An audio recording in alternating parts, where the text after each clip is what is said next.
I'm Pam Heller, AccuQuilt's cutting expert. And I'm Erica Botker, Corporate Marketing Specialist, and we're here today to walk you through something that even experienced sewists and quilters fear, sewing Y seams. The dreaded Y seam. Yes.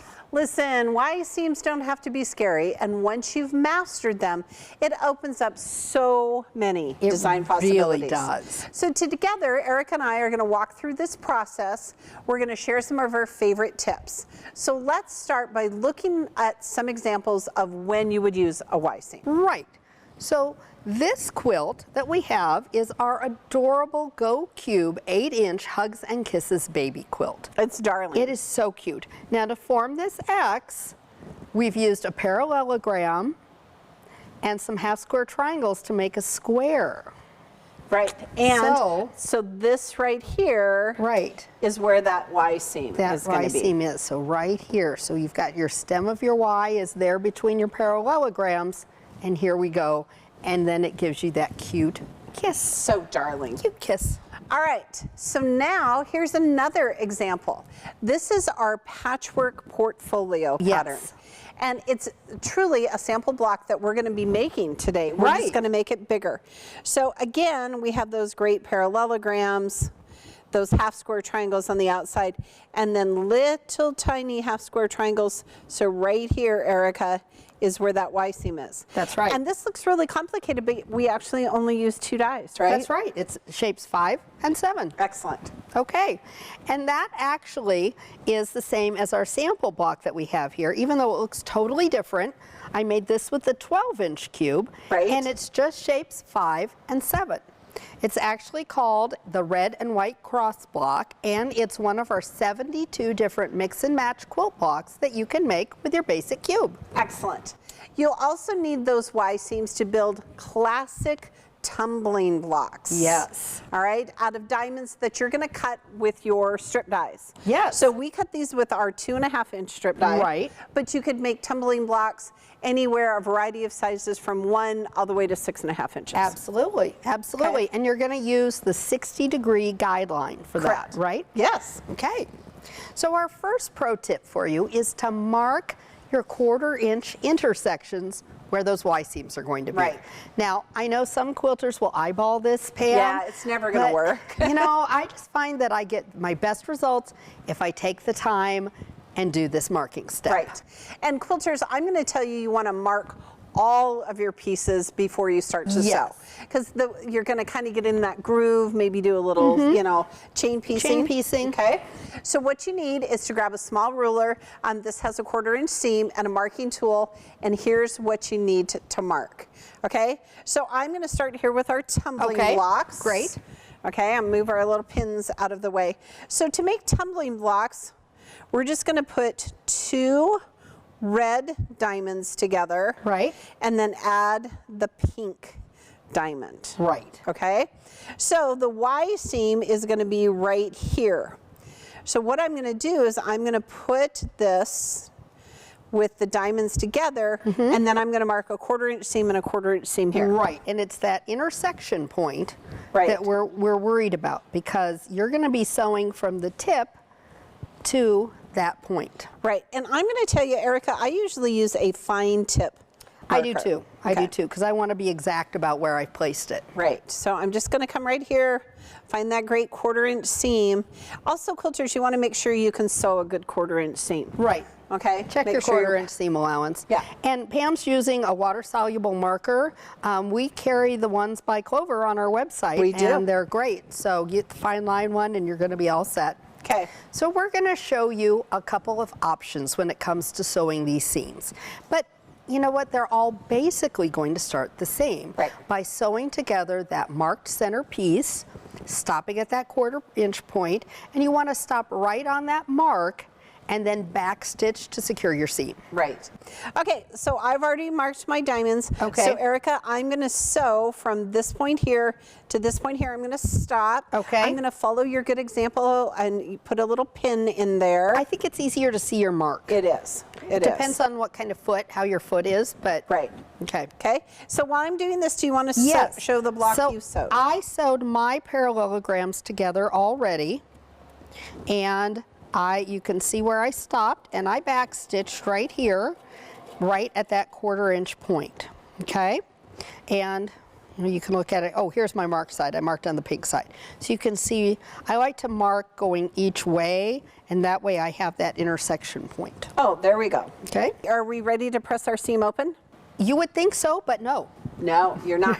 You're going to be tempted to press that seam open, but we're really not ready yet. We're going to wait until we have the whole Y seam sewn in before we press, okay? So here's what I'm going to do. I'm going to open up my piece, right?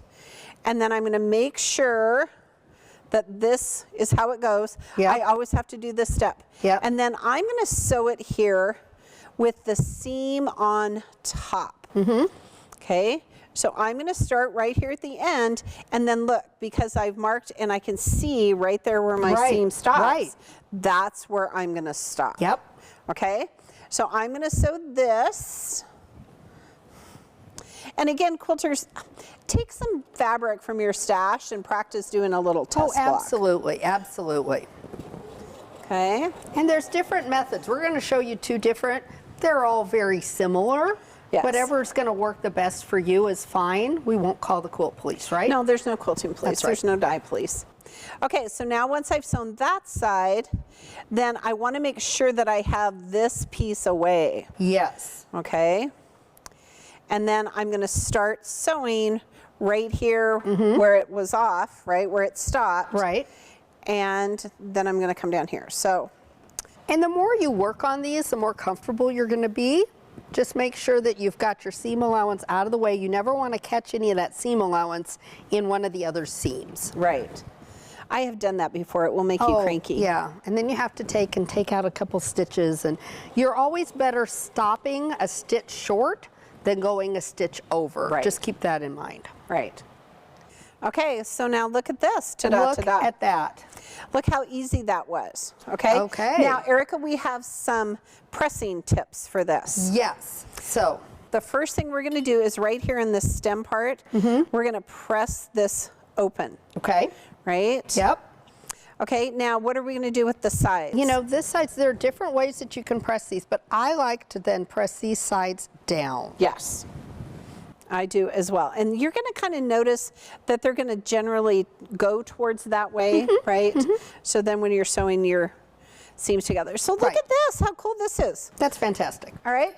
So just practice. So now I'm going to sew mine together, which is the same, again, it's basically the same thing. We're going to be setting this right in here. An inset seam is another way of saying Y seam.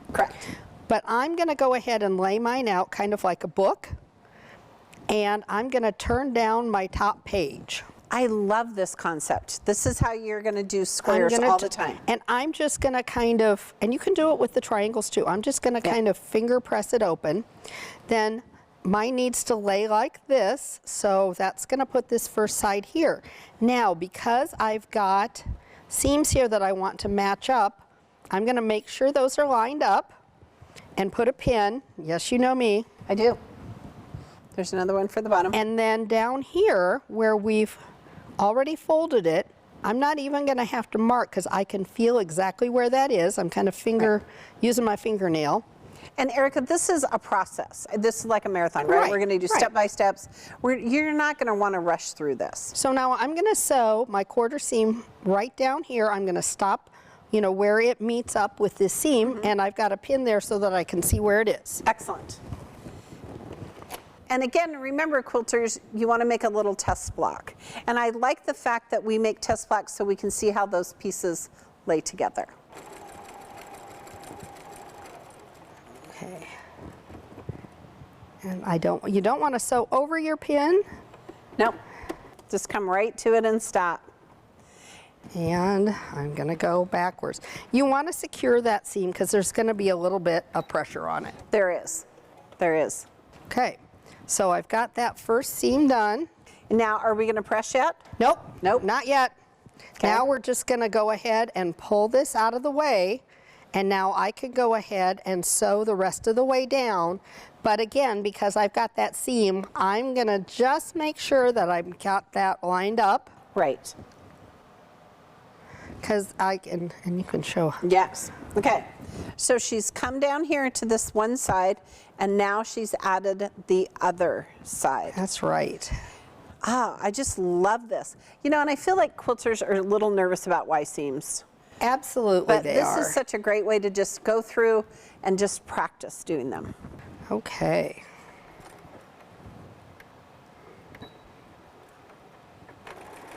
It's not often we have two sewing machines. We don't. It's like dueling sewing machines. I know. But, you know, there are different ways to do this. And so I think it's important to know that and to use the one that's the most comfortable for you. Right, and to think about different ways of pressing, okay? Right. So now this one, Erica, I noticed that this one you pressed it open, and these you pressed to the side. Those I pressed to the side. Those were just half square triangles that I pressed on there. But another way of sewing these is to go ahead and kind of do a swirl. So go ahead and press these all the same direction. Okay. So if we were going to press that one over, now that one we're going to press this way.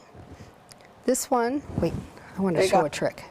She's going to show the super cool trick. Because then when you do that, you get this cool little hexagon in the middle, right there. And it's really going to release some of that bulk that you're going to find in that block. It does. Now, it can sometimes leave just a tiny little opening right there in the center.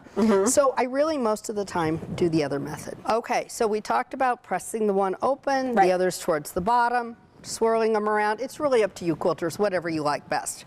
And that's it, quilters. Y seams. That's in right. such a, just a great, concise way of learning how to do them. That's right. All right, no need to fear anymore. Don't be scared of Y seams. Quilters, we encourage you to grab some fabric and try out these different methods to see which ones you like best. So think about, do you want to make tumbling blocks? Do you want to make a block here? Do you want to start with a quilt? Whatever, just start by practicing those Y seams. And remember, at AccuQuilt, we help you cut time So you can quilt more.